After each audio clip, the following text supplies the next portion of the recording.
Goiás tem 5 casos da variante Delta. 2 são de pessoas que estiveram em Brasília, que vive um surto da variante com mais de 40 casos. A região do entorno deixa todo o estado em alerta. 9 hospitais da rede estadual estão com lotação máxima nas UTIs para a Covid. No interior, a situação também preocupa. Em Anápolis, o distrito agroindustrial ganha espaço para a instalação de mais 70 empresas. 200 quilômetros de trilhos são inaugurados em Goiás. É a maior plataforma da ferrovia Norte-Sul e vai ajudar a escoar a produção do estado. É agora no Jornal Anhanguera que está só começando.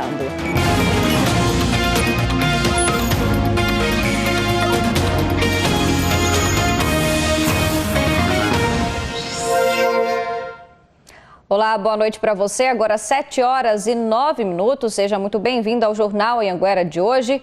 Subiu para 5 o número de casos confirmados da variante Delta em Goiás. São 4 em Goiânia e 1 em Santo Antônio do Descoberto, no entorno de Brasília. A capital do país já registrou dezenas de casos dessa variante, que se espalha agora mais rapidamente e a transmissão é considerada comunitária por lá. As cidades goianas, que ficam próximas ao Distrito Federal, vivem um momento de muita preocupação. Todos os dias, o Celso, que é de Valparaíso, pega ônibus para trabalhar em Brasília. E os ônibus sempre seguem lotados. Por isso, desde que começou a pandemia, ele vive com medo de ter Covid. Agora, com a notícia dos 45 casos da doença pela variante Delta no Distrito Federal, a preocupação dele aumentou. É uma coisa assustadora, né? A gente não sabe de onde vem, mas não tem o que fazer, né? Tem que trabalhar. O problema é impedir o trânsito de pessoas entre Goiás e o Distrito Federal. Cerca de 70% da população, todos os dias, circulam entre as cidades. Esse intercâmbio aí de pessoas é inevitável. É impossível a gente isolar, né, o entorno de Brasília. O que a gente precisa fazer assim, para aumentar a vigilância, então a gente realizar os PCRs, né, como costuma ser feito, a gente faz os exames de PCR de todos os pacientes internados, encaminha para o LACEN, que é o Laboratório Central do Governo do Estado, e pesquisa dessas variantes naqueles pacientes que adquirirem Covid após a vacinação. Por aqui, a Secretaria Estadual de Saúde também confirma a presença da variante Delta. São 5 casos até este momento. Mas as autoridades em saúde dizem que, por enquanto, não se trata de uma transmissão comunitária. Mas se a população não observar as regras, usar as máscaras, limpar as mãos, manter o distanciamento, procurar os postos de saúde para tomar a segunda dose da vacina, já a variante Delta também se espalhará por todo o estado. É praticamente impossível a gente impedir a transmissão comunitária no estado. No mundo inteiro, você ter uma barreira sanitária que seja 100%, hoje é praticamente impossível, a gente sabe disso. Mas o que a gente pode fazer? A gente pode e deve monitorar todo e qualquer caso, né? Fazer sequenciamento genômico para ver a dispersão dessa nova variante, o impacto que ela vai trazer. O grande problema da variante Delta é que ela se espalha mais rapidamente. O país vem registrando queda no número de mortos por Covid. Isso é ótimo, mas as pessoas vêm relaxando nas medidas, saindo mais de casa, se aglomerando mais, deixando de usar a máscara. É tudo que a variante Delta precisa para contaminar mais gente. Em Goiás, só 15% da população estão imunizados até agora, com as 2 doses ou com a vacina de dose única. Este virologista diz que a taxa de cobertura é muito baixa e mesmo quem já está completamente vacinado não pode se comportar de forma egoísta. Quem que é a faixa, né, da população que a gente está deixando desprotegida, que não chegou a vacina ainda? São as crianças. Então, se a gente não, né, se a gente achar que agora eu me vacinei e não vou usar mais máscara, você vai estar colocando em risco, né, as pessoas que não se vacinaram. Né? Então, esse é o maior cuidado nesse momento que a gente tem que ter. Pois é, e para piorar, 7 hospitais da rede estadual não têm vaga de UTI para Covid e outros 9 estão com a ocupação acima de 90%, viu? O Eduardo Daló tem informações para a gente viu aí na reportagem sobre a variante Delta e é a situação que está preocupando ainda mais com essas faltas de vagas na UTI, né? Boa noite para você, Eduardo.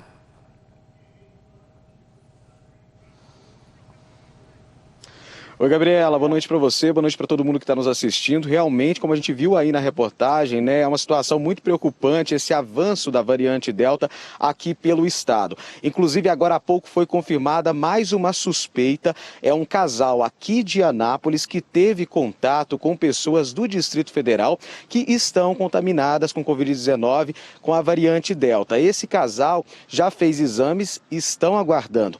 O resultado, a informação da Secretaria Municipal de Saúde aqui de Anápolis é que um deles tem sintomas leves e o outro está assintomático e seguem monitorados. Agora, como a gente estava falando, né, sobre a situação dos leitos no estado, dos 29 hospitais da rede estadual, referência no atendimento à Covid-19, é preocupante porque 7 deles está com ocupação máxima para atendimento de UTI Covid. A gente preparou uma arte para vocês verem quais são esses hospitais.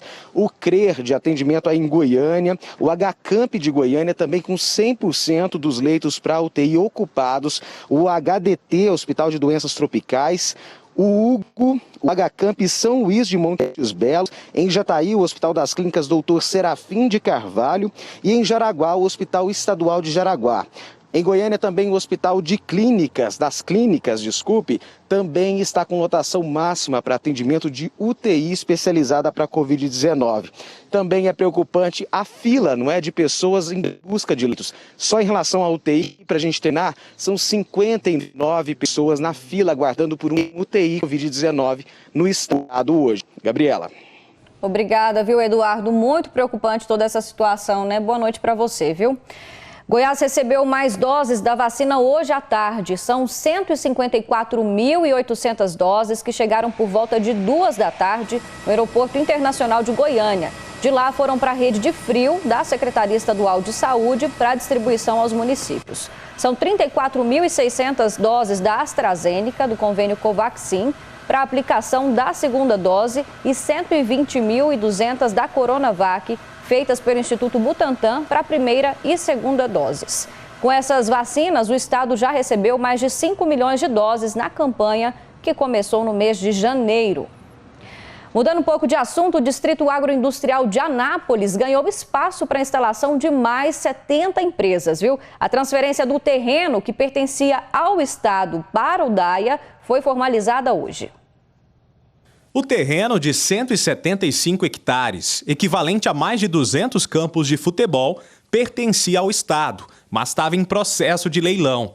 Por meio de uma decisão da Justiça, o governo de Goiás cancelou o edital e conseguiu aprovar na Assembleia Legislativa um projeto de lei que transfere o terreno para a Companhia de Desenvolvimento de Goiás, a Codego, que é responsável pela administração dos polos industriais do estado. Na manhã desta terça-feira, em um evento no DAIA, o governador oficializou a transferência quando sancionou o projeto de lei. Nós estamos entregando uma área de 1.163.000 metros quadrados a todos os empresários que queiram se instalar.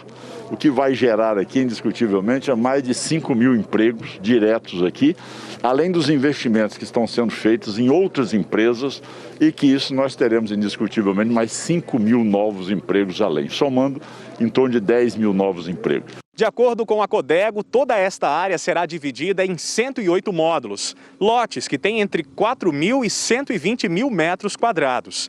Algumas indústrias chegam a ocupar até 2 módulos. Por isso, a expectativa é que este terreno possa abrigar, em média, 70 novas indústrias. Já estamos trabalhando junto à Prefeitura de Anápolis para que a gente possa aprovar o licenciamento ambiental, os projetos arquitetônicos, a VTO da água e da energia. A gente estima isso aí em 90 dias, talvez um pouco mais, para que a gente possa estar com essas matrículas prontas para começar o processo de assentamento de empresas.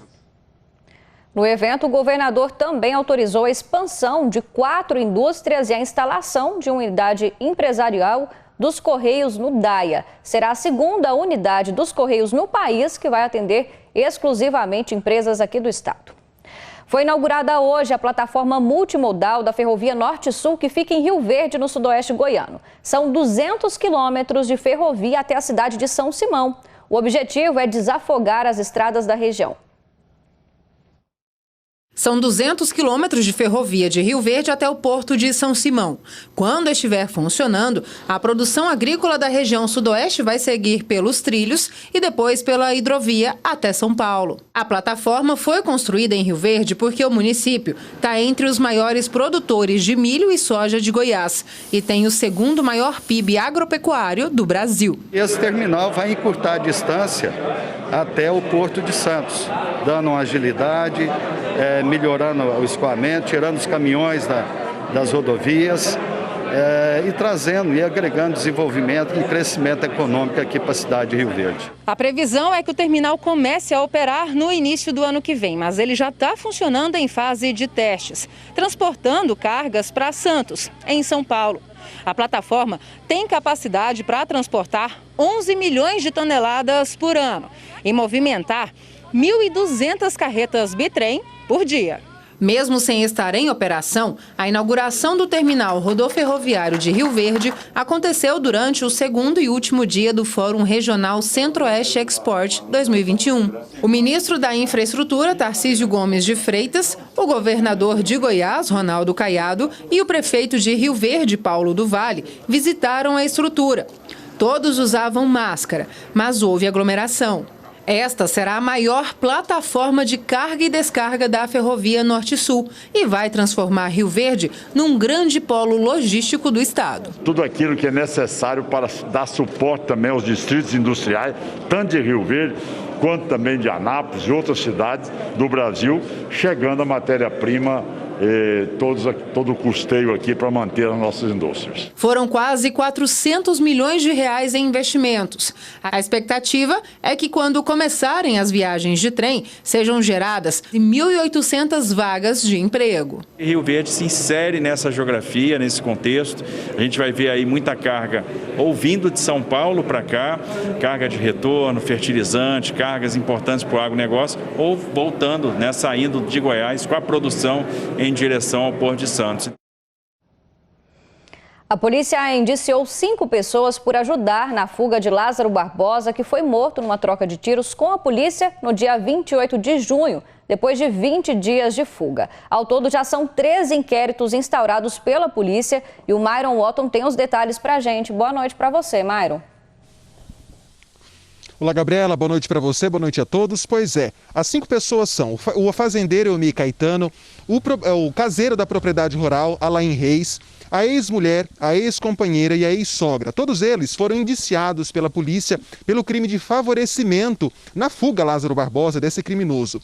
De acordo com as investigações da polícia, o Eumir Caetano, o fazendeiro, ele teve contato direto com Lázaro e ajudou ele com água, com abrigo, com comida, além de ter fechado a propriedade, a fazenda dele, para que os policiais não entrassem e fizessem as vistorias.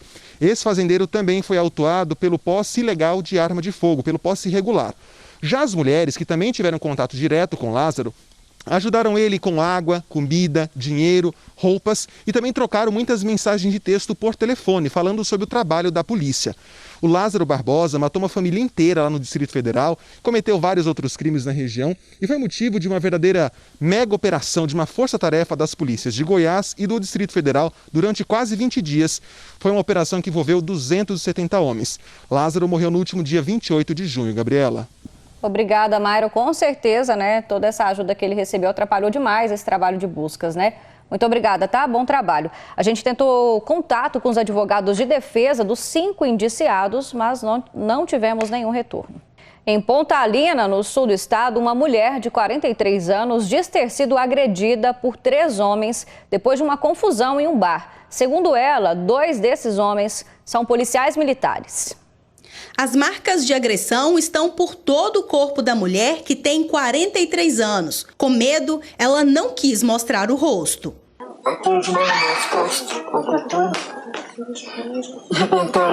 A mulher diz que foi parar no bar porque estava atrás do companheiro que tinha saído da casa deles após o almoço. Quando ela chegou no comércio e viu que ele estava no local, os dois teriam começado a discutir. Eu peguei uma das bolas da mesa de sinuca e joguei pro lado dele. Aí não acertou nele, acertou nos vidros de bebida que estava atrás. Aí caiu os vidros e o moço veio de lá pra cá com o telefone e disse que ia chamar a polícia. Aí falou, não precisa chamar não, a gente paga aqui. Aí mesmo assim ele chamou. Aí, enquanto ele estava tentando pedir pro moço não chamar a polícia, esse moço que estava jogando a sinuca deu a volta na mesa, me pegou pela garganta e deu 3 socos no meu olho. A mulher afirma ter sido vítima de agressões físicas que foram cometidas por 3 homens, um cliente do bar e 2 policiais militares de Pontalina. Ela diz que o companheiro e as outras pessoas que acompanhavam a situação no bar não tiveram reação para ajudá-la. Aí a polícia chegou, me algemou já. Eu falei, não algema não, nem coloca lá dentro aquele negócio na carburão. Eu tenho crise de ansiedade, eu não vou conseguir ficar dentro disso. Eles nem ouviram que eu vou pôr a algema e jogou eu lá dentro do carburão. O homem cliente do bar não foi conduzido pela polícia, mesmo tendo agredido a vítima de 43 anos. 9 dias depois, ela conseguiu registrar o BO. Segundo a mulher, durante esses dias, ela foi insistentemente na delegacia de Pontalina, mas sem sucesso. A vítima fez o exame de corpo de delito e agora aguarda o resultado para entrar com uma ação contra os 3 agressores.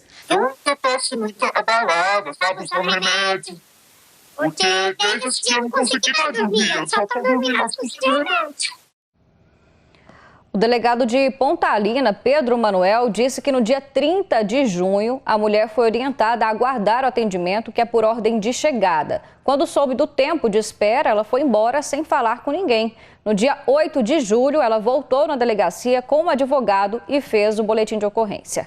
O delegado disse que as supostas agressões por parte de policiais militares relatadas pela mulher vão ser apuradas. Se for provado algum tipo de abuso, os responsáveis serão encaminhados para a corregedoria da PM. Ainda não tivemos retorno da Polícia Militar.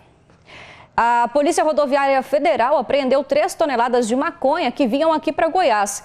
Num compartimento de carga, debaixo de uma lona, os policiais encontraram vários tabletes da droga. 3.000 quilos de maconha ao todo, viu? A abordagem foi no Paraná e o motorista de 41 anos confessou que essa droga seria levada para Lusiânia. A documentação do caminhão estava adulterada e a Polícia Rodoviária Federal descobriu que ele foi roubado, então, esse caminhão em São Paulo, no mês de fevereiro. O motorista vai responder por tráfico de drogas, receptação de veículo roubado e uso de documento falsificado. Pela segunda vez em menos de um mês, o fogo assustou moradores da região da Chapada dos Veadeiros. Dessa vez agora, as chamas consumiram quase 400 hectares. Depois de muito trabalho, o fogo foi controlado. A gente está vendo aí nas imagens. E tem mais frio chegando a Goiás, viu, gente? Esse tempo seco, a gente fala de incêndio, mas também está tendo essas ondas de frio, né? A gente vai ao vivo, então, para Jataí, onde sempre faz muito frio. A Ana Paula Moreira está por lá e eu quero saber, viu, Ana? Está preparada para mais frio por aí? Boa noite. Oi, Gabi, boa noite para você, boa noite a todos. Não estou preparada, confesso que também fui pega de surpresa com essa notícia, viu? Bom, a partir de amanhã as temperaturas vão ficar mais baixas novamente, isso porque vem uma massa de ar frio vindo lá do sul do país que chega aqui em Goiás. Segundo o CEMEGO, a previsão de temperatura aqui em Jataí, a mínima é de 12 graus a partir de amanhã e a máxima de 27. Em Rio Verde, nossa cidade vizinha, a mínima, temperatura baixa também por lá, mínima deve ser de 13 graus e a máxima de 27. E olha, outro destaque também é para a baixa umidade relativa do ar, que aqui na região sudoeste não deve passar de 20%. Então é importante ficar alerta, se hidratar bastante. Então esse frio que começa a partir de amanhã vai durar aí a semana e permanece até o fim de semana e tem previsão de geada também. E a Patrícia Bringel preparou uma reportagem para a gente explicando como vai ser a chegada dessa frente fria. Vamos acompanhar. A semana começou congelante na região sul do país, com queda brusca de temperatura. por causa de uma massa de ar polar continental. E essa onda gelada, hein? Vai chegar em Goiás? As imagens de satélite mostram essa movimentação da massa polar, que já ocupa, olha só, toda essa área em branco e avança forte rumo ao interior do estado. A massa de ar polar deve chegar aqui em Goiás nessa quarta-feira à tarde, derrubando já um pouco as temperaturas. Mas frio mesmo a gente só vai sentir na quinta-feira. Para fechar o mês, eu não sei se falar com chave de ouro ou não, mas sim, né, com bastante frio novamente aí agora, uma nova massa de ar polar se aproximando do estado de Goiás. Os termômetros podem marcar 0 grau em alguns municípios da região sudoeste do estado. Em Goiânia, é esperado até 8 graus durante a madrugada. Segundo o gerente do Cimego, o sol vai sair normalmente, mas não deve esquentar muito, mantendo a sensação de frio durante todo o dia. Algumas regiões terão até geadas. A massa de ar polar só deve ir embora no domingo. Nós não teremos temperaturas muito elevadas, especialmente na parte centro-sul. As temperaturas estarão bem baixas, então fica assim, você marca, por exemplo, na região sudoeste, 3 graus e a máxima 20. A terceira onda de frio do mês de julho aqueceu o comércio em Goiânia, que está fazendo promoções para zerar o estoque de moletons e agasalhos. Tem os cardigans, por exemplo, que estava R$ 69,99 e hoje está de R$ 39,99. É para acabar com o estoque? Para acabar com o estoque, vender bastante. A verdade é que ninguém quer passar frio. Para se agasalhar melhor, né? Porque está muito frio e nós não estamos aguentando, não. O município de Jataí, que na semana passada marcou 0 grau, deve repetir o frio quase que na mesma intensidade. O André chegou há poucos dias na cidade e estranhou a queda de temperatura. O varal da casa amanheceu assim, secando todos os cobertores que acabaram de ser lavados. Já estamos separando os nossos cobertores, os nossos agasalhos e já preparamos alguma coisa aqui também para as doações. O jeito é mesmo se preparar para a friaca. Acho que o frio é bom para aqueles que vai ficar deitadinho, quentinho na cama. Para quem acorda cedo, realmente vai ser puxado levantar da cama. Vai ser difícil.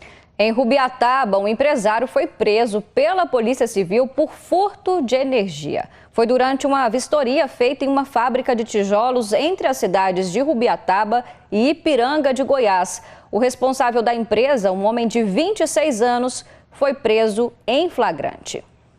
Uma empresária de Anápolis teve o chip do celular clonado e a rede social hackeada. Uma série de prejuízos, viu? Não para por aí, não. Com um golpe, os criminosos invadiram também a conta dela, fizeram falsos anúncios de venda de produtos e atraíram mais vítimas. Camila usa a rede social como ferramenta de trabalho. Pelo celular, ela vende produtos importados. Em 10 anos de empresa, ela conseguiu reunir milhares de seguidores. Mas o negócio online virou um pesadelo depois que ela teve a conta da rede e o chip do aparelho clonados. De posse do meu chip, né, a pessoa tendo meu número em mãos, ela conseguiu redefinir a senha, tanto do Instagram como dos meus 2 e-mails. Então a pessoa conseguiu acesso a essas páginas. Foram 2 clonagens de chips e da rede social no mesmo dia. Pela busca da operadora, a empresária descobriu que as invasões podem ter acontecido nas cidades de Caçu e Santa Helena, no sudoeste de Goiás. Ela registrou a ocorrência na polícia e a invasão vai ser investigada pela Delegacia de Crimes Cibernéticos na capital. A Camila conseguiu reaver a conta dela numa rede social onde ela tem mais de 600 mil seguidores, depois que ela contratou uma empresa especializada nesse tipo de serviço. Só que de sexta-feira para cá, os criminosos utilizaram o perfil dela para fazer falsas postagens de venda de produtos. E aí teve seguidor dela que caiu no golpe. Os posts anunciavam a venda de celulares por preços atrativos e com pagamento facilitado via Pix. A empresária não tinha o acesso da conta quando os anúncios foram feitos. Gostaria de não ouvir que muitas pessoas caíram no golpe, né? Hoje, infelizmente, eu já ouvi que uma pessoa caiu. É muito triste.